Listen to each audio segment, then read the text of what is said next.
د لومړي ځل لپاره په کابل کې د ازبکستان د محصولاتو یو دایمي نندارتون پرانیستل شو. په دغه نندارتون کې د ازبکستان هیواد بیلابیل محصولات نندارې ته وړاندې شوي چې پکې خوراکي توکي، الکترونیکي وسایل، صنعتي تولیدات، لاسي صنایع، جامې، بوټونه او نور بیلابیل تولیدات شامل دي. مسؤلینو وویل د دغه نندارتون د جوړېدو موخه د دواړو هیوادونو ترمنځ سوداګریزې اړیکې پیاوړي کول او افغان سوداګرو ته د همکارۍ نوي فرصتونه برابرول دي. د مسؤلینو په وینا دغه سوداګریز فعالیت به د افغانستان او ازبکستان ترمنځ د اقتصادي اړیکو په پراختیا کې مهم رول ولوبوي او پانګوالو ته به د ګډ کار زمینه برابر کړي.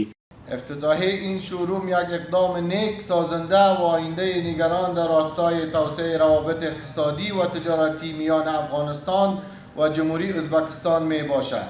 بدون شک ایجاد چنین مراکز تجارتی زمینه‌ساز معرفی بهتر محصولات توقیت روابط میان تاجران و افزایش سطح تبادلات تجارتی میان دو کشور خواهد بود.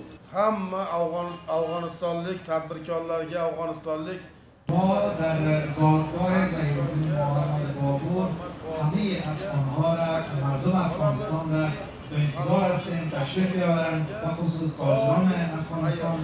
ما خواهان همکاری و کار مشترک و مداوم با اونها هستیم.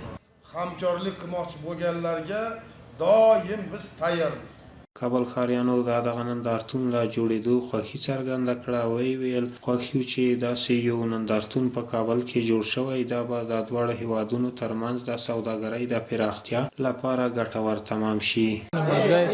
ازبکستان افغانستان محصولات ازبکستان در اینجا به نمایش گذاشته شده. انشالله دیدیم خوب محصولاتشان خوب است دیگه. خدا کنه سطح تجارت بین افغانستان و ازبکستان گسترش پیدا کنه دیگه. منتظر همکاری های دیگه افغان هم هستیم دیگه. خدا کنه بخیر یک قراردادهای امضا شود بین ازبکستان و افغانستان که راه پاکستان هم بند شده خبر داریم دیگه. ضرورت است افغانستان به محصولات دیگه کشورهای دیگه که برند باشه، خوبتر باشه، محصولات درست باشه. انشالله که خوش میشیم که تو نمایشگاه برگزار شود. همه چیز در اخشال است، جوری برقی است دیگه، میزا است دیگه، روشا است، آرده است، هر چیز است.